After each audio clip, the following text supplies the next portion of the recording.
News Visakhapatnam జిల్లా Narsipatnam TDP polit bureau సభ్యులు మాజీ మంత్రివర్యులు చింతకాయల అయ్యన్య పాత్రుడు విలేకరుల సమావేశ వివరాలు.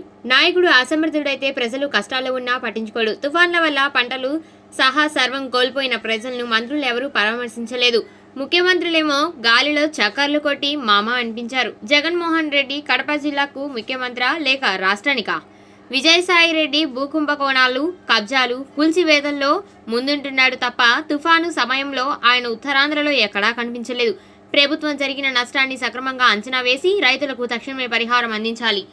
రాష్ట్రంలో ఒకవైపు దరిద్రపు పాలనతో, మరోవైపు తుఫాన్లు, వరదలు, ఇతర ప్రకృతి విపత్తులతో ప్రజల పరిస్థితి అడకతెరతలో పోక చెక్కలా తయారైపోయింది.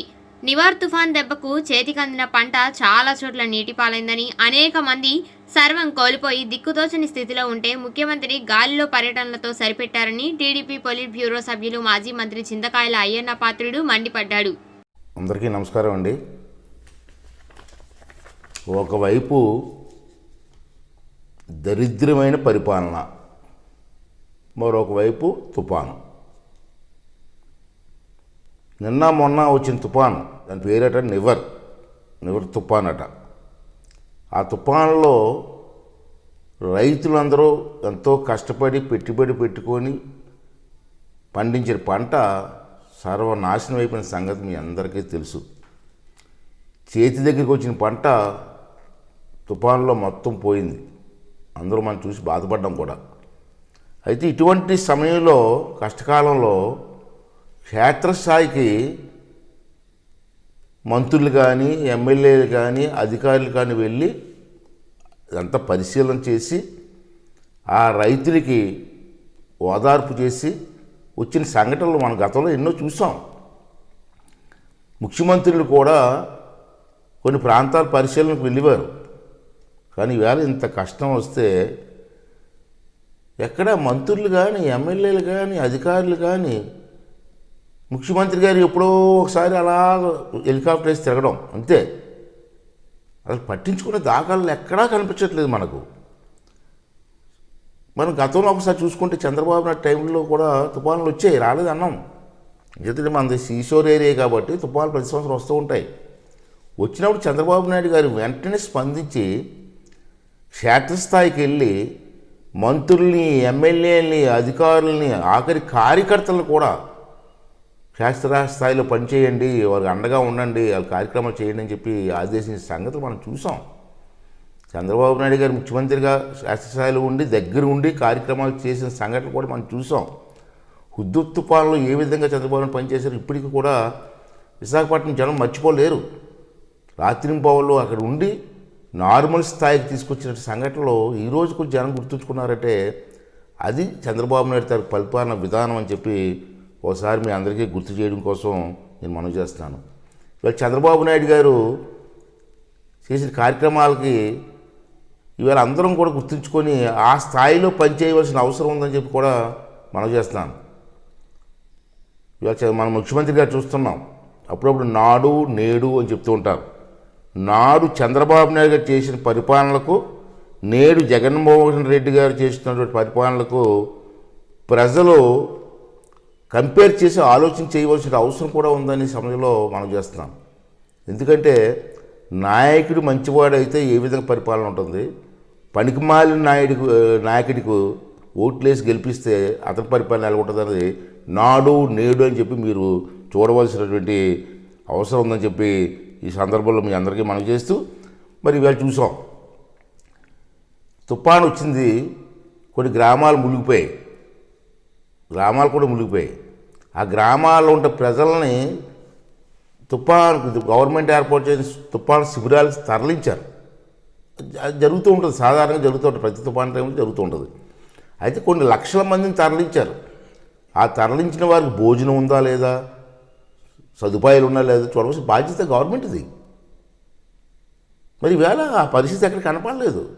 తరలించి వదిలేశారంతే. వాళ్ళు ఏం చేస్తున్నారు, వాళ్ళు ఎలా తింటున్నారా లేదా పట్టించుకుని నాదుకు లేడు. పైగా నిన్న మొన్న ఇదైంది, మన క్యాబినెట్ మీటింగ్ అయింది.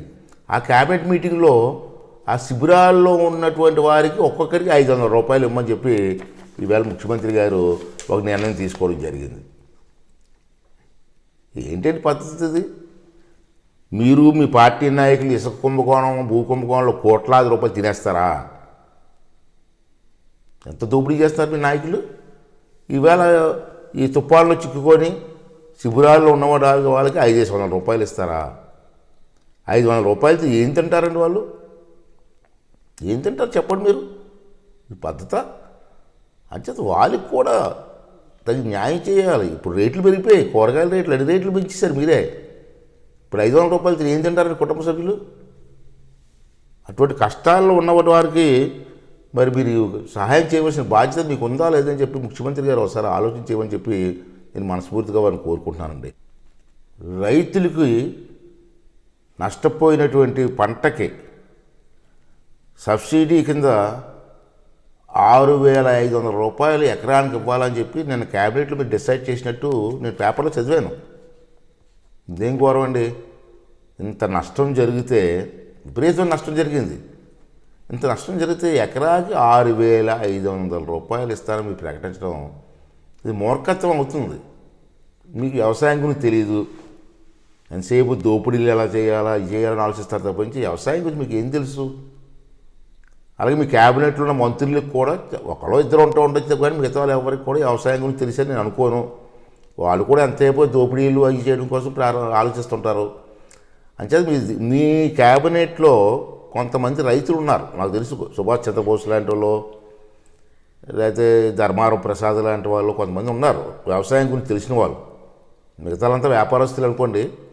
అటువంటి తెలిసిన వాళ్ళు ఎవరైనా ఉంటే వ్యవసాయం గురించి వాళ్ళతో ఒకసారి పిలిపించి మాట్లాడండి. రైతుకి ఎంత ఇస్తే న్యాయం జరుగుతుందని ఆలోచించేసి అటువంటి వారికి కొంచెం ఎక్కువ నష్టపరిహారం ఇస్తే మీకు చేసిన సహాయం అందుతుంది. లేకపోతే మీరు 6,500 ఇస్తే వాళ్ళకి ఏం సరిపోతుందండి? ఇవాళ మీ అధికారులు కూడా పంట నష్టాన్ని ఏ విధంగా బ్యారీ చేస్తారంటే, ఒక ఎకరా భూమి నష్టపోతే 20 సెంట్లు 30 సెంట్లు నష్టపోయిందని రాస్తున్నారు. మీరు ఆల్రెడీ ఆఫీసులు ఆదేశాలు ఇచ్చారట. ఏమని? ఎంత పంట పోయినా పర్లేదు, ఎకరానికి 1000 ఎకరాలకి మించి రాయొద్దు అంటున్నారట. ఇంకా అలాగైతే ఏమొస్తుందండి? మండలం అంతా పోయినప్పుడు మండలం అంతా రాయాలి కదా. ఓన్లీ 30% రాయండి, 40% రాయండి అంటే ఏం జరుగుతుంది? దాంట్లో మళ్ళీ మీరు 6,500 అంటున్నారు. అంటే తెలిసిన వాళ్ళతో మాట్లాడి మరి ఈ విధంగా రైతులు న్యాయం చేస్తే బాగుంటుందని చెప్పి మేము చెప్తున్నాం మీకు. అంతేకాకుండా జగన్ రెడ్డి గారు మీరు ఎన్నికల ముందు క్రాప్ ఇన్సూరెన్స్ గురించి మాట్లాడారు. ఏం చెప్పారు ఆ రోజుని? రైతులకి క్రాప్ ఇన్సూరెన్స్ ఏదైతే ఉందో మీరు కట్టవసరం లేదు, ఇన్సూరెన్స్ తాలూకు ప్రీమియం ఏవైతే రైతులు కట్టాలో రైతుల తరపున ఎంత డబ్బు అయినా సరే నేనే కడతానని చెప్పి ఎన్నికల ముందు మాట ఇచ్చారు లేదా? ఒక గుర్తు తెచ్చుకోండి. గుర్తు లేకపోతే మీ ఎన్నికల మేనిఫెస్టో చదవండి ఒకసారి. మరి వేళ మీరు పంటకి మరి ఇన్సూరెన్స్ వస్తుందంటారా?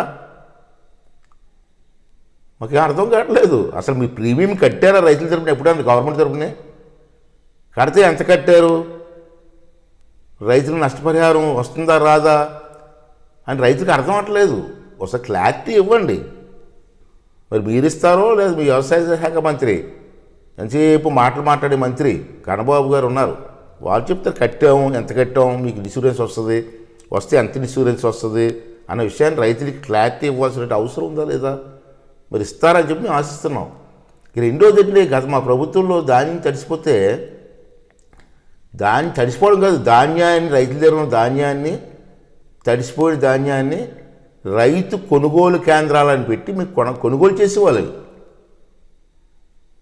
మీరు కూడా ప్రకటించారు కొనుగోలు కేంద్రాలు విపరీతంగా పెడుతున్నాం, ప్రతి జిల్లాలో చాలా కావాల్సిన అన్ని పెడుతున్నాం, ఆ కొనుగోలు ద్వారా కేంద్రాల ద్వారా కొనుగోలు చేస్తామని. మరి ఈవేళ మీరు కొనుగోలు కేంద్రాలు ఎక్కడ పెట్టారండి? మాకేం అర్థం అవ్వట్లేదు. పెట్టారా లేదా? మరి మీ జాయింట్ కలెక్టర్ గారు మొన్న అనౌన్స్ చేశారు, ఈ 28వ తేదీనో 20వ తారీఖునో కొనుగోలు కేంద్రాలు ఓపెన్ చేస్తామని. ఎక్కడ ఓపెన్ చేసినట్టు కనపడలేదు. పెట్టండి కొనుగోలు కేంద్రాలు. ఏదో జిల్లాకు 1-2 పెట్టడం కాదు, ప్రతి నియోజకవర్గాలను పెట్టండి. మార్కెట్ యార్డులు ఉన్నాయి, మార్కెట్ యార్డులో పెట్టండి. లేదంటే కోఆపరేటివ్ బ్యాంకుల ద్వారా, మేము గతంలో కోఆపరేటివ్ బ్యాంకుల ద్వారా కొనుగోలు చేసి బ్రహ్మాండంగా చేస్తాం, అలా చేయండి. లేదా డ్వాక్రా గ్రూపులు సంఘాలు ఉన్నాయి, వాళ్ళకి అనుభవం ఉంది, గతంలో మేము చేసాం. ఆ విధంగా డ్వాక్రా గ్రూప్ సంఘాల ద్వారా ఏ ఊరికి ఆ ఊరు కొనుగోలు చేయించండి. అప్పుడు రైతుకి ఊరట కలుగుతుంది. ఆ బస్తాలు పట్టుకుని ఎక్కడికి వెళ్తాండి రైతు అండి? మీరు ఎక్కడో అనకాపల్లిలోనో ఎక్కడ కొనుగోలు పెడితే ఎక్కడికి వెళ్తారండి? అంటే ఏ ప్రాంతాల్లో మీరు కొనుగోలు కేంద్రాలు పెట్టి ఈ 4 రోజుల్లో కొని ఏర్పాటు చేస్తే రైతుకి నాకు మేలు జరుగుతుందని చెప్పి మరి ఉద్దేశంతో చెప్తున్నాను. దీన్ని వెంటనే చర్య తీసుకుంటారని, కలెక్టర్కి ఆదేశాలు ఇస్తారని చెప్పి నేను మనవి చేస్తున్నాను.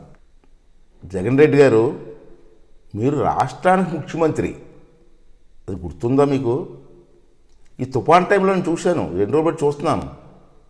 మీరు కడప జిల్లాని మీరు చూసుకుంటున్నారు, మీ జిల్లా కాబట్టి, సొంత జిల్లా కాబట్టి. అలాగే మంత్రి పెద్దిరెడ్డి రామచంద్రారెడ్డి గారు చిత్తూరు జిల్లానేమో సొంత జిల్లా కాబట్టి అతను చూసుకుంటున్నారు. మిగతా జిల్లాలు ఎవరు చూస్తారండి? ఎవరు పట్టించుకోవట్లేదు. మా 3 జిల్లాలు దిక్కుమాలిపోయి ఉన్నాయి. ఎవరు ఒక మంత్రి కానీ ఎమ్మెల్యేలు కానీ ఎవరు పట్టించుకునే దాఖలే కనపడలే. మరి కలెక్టర్ గారు ఆఫీసులు, ఎంతమంది ఆఫీసులు ఉన్నారు అండి? అగ్రికల్చర్ ఆఫీసులు, ఈ ఆఫీసులు, జాయింట్ కలెక్టర్, ఒక జిల్లాకు 3 జాయింట్ కలెక్టర్. మళ్ళీ అంతా ఏం చేస్తున్నారో ఎవరికి అర్థం కాని పరిస్థితి ఉందండి. అంచేత మా విజయసాయి రెడ్డి A2 భూ కుంభకోణాల్లోని, భూదోపుల్లోని, అవినీతి పనుల్లోని, బిల్డింగ్లు పడగొట్టడంలోని ముందుండి దగ్గర నుండి తెచ్చిపిస్తుంటారు విజయసాయిరెడ్డి. మరి ఇంత తుఫాను వచ్చి రైతులు నష్టపోతే ఎక్కడ మనిషి కనపడలేదండి. మీరు ఏం చేస్తున్నారండి అతను? ఈ 3 జిల్లాలకి బాధ్యత అతనే కదా, మీరు అప్పగించారు కదా రెడ్డి గారిని. మా జిల్లా మంత్రి ఎక్కడ స్పందించలేదు, కనపడలేదు, కనీసం పేపర్లో మాట్లాడలేదు. నేను ఎంక్వైరీ చేశాను, మంత్రి గారు ఏమయ్యారా బాబు తుఫాను వస్తే ఎక్కడ కనపడలేదంటే విజయసాయి రెడ్డి గారు పర్మిషన్ ఇవ్వలేదండి అని చెప్తున్నారు జనం. మీరు మంత్రి గారు వెళ్ళాలన్నా విజయసాయి రెడ్డి గారు పర్మిషన్ ఉండాలండి? ఏంటండి దిక్కుమాలి పరిపాలన? ఒకసారి ఆలోచించవలసిన అవసరం ఉందని చెప్పి మనం చేస్తున్నాను. అంతే స్పందించండి. రైతుల్లో ఆదుకోకపోతే చాలా కష్టం. కొన్ని లక్షల కుటుంబాలు సర్వనాశనం అయిపోయే పరిస్థితి ఉందని చెప్పి మనం చేస్తున్నాను. అలాగే రైతులు మాత్రం తీవ్రంగా నష్టపోయే సంగతి మనందరికీ చూస్తూనే ఉన్నాం. వెంటనే ముఖ్యమంత్రి గారు స్పందించి రైతులకు న్యాయం చేయాలని చెప్పి ఈ సందర్భంగా నేను డిమాండ్ చేస్తున్నాను. తెలుగుదేశం పార్టీ తరపున డిమాండ్ చేస్తున్నాం. అలాగే రైతుని కూడా నేను కోరేది ఏంటంటే, మీకు నష్టం జరిగిందయ్యా, నష్టం జరిగితే గవర్నమెంట్ మీద ఒత్తిడి తేవాల్సిన బాధ్యత ఉందా లేదా? మీకు ఒత్తిడి తేవాలంటే మాట్లాడాలి కదా. అలా రైతు నాయకులు ఉన్నారు, ఉట్టప్పుడు పెద్ద కబుర్లు చెప్తాం మా నాయకులందరూని, రైతు నాయకులు అని, రైతు ఉద్యమాలు అంటాం. మరి రైతు నాయకులు అందరూ ఏమైపోయారు, ఎందుకు మాట్లాడలేదండి? జగన్ రెడ్డి అంటే భయమా? జైల్లో పెడేస్తున్న భయమా? కేసులు పెడేస్తున్న భయమా? ఇలాంటప్పుడు రైతుల కోసం ఇలాంటప్పుడు మాట్లాడకపోతే మీరు రైతు నాయకులు ఎలా అవుతారయ్యా? అంత స్పందించండి. ఇది ముఖ్యమంత్రి గారికి పప్పు బెల్లాలు చేతులు పెడితే నాక్కుంటూ కూర్చోవడం కాదు. మనకు అన్యాయం జరుగుతున్నప్పుడు, రైతులకు అన్యాయం జరుగుతున్నప్పుడు ప్రభుత్వం పట్టించుకోలేనప్పుడు ఎందుకు పట్టించుకోరు, ఎందుకు న్యాయం చేయరని చెప్పి అడగవలసిన బాధ్యత రైతుల మీద, రైతు నాయకుల మీద, అందరి మీద ఉందని చెప్పి ఈ సందర్భంలో మనం చేస్తూ వెంటనే ప్రభుత్వం కూడా ఈ నష్టపోయిన రైతులకి ఆదుకోవడం కోసం ప్రయత్నం చేయాలని చెప్పి మరొక్కసారి డిమాండ్ చేస్తూ సెలవు తీసుకుంటున్నాను. Thank you very much. Please subscribe TV Triple Nine. Wish you all the best. Subscribe TV Triple Nine. TV 999 అందరూ చూడండి, ఆనందించండి. Please subscribe. Thank you. Hi viewers, నేను మీ హైపరాది. Please subscribe TV 999. TV 999. Good luck and God bless. Thank you. Please subscribe TV 999.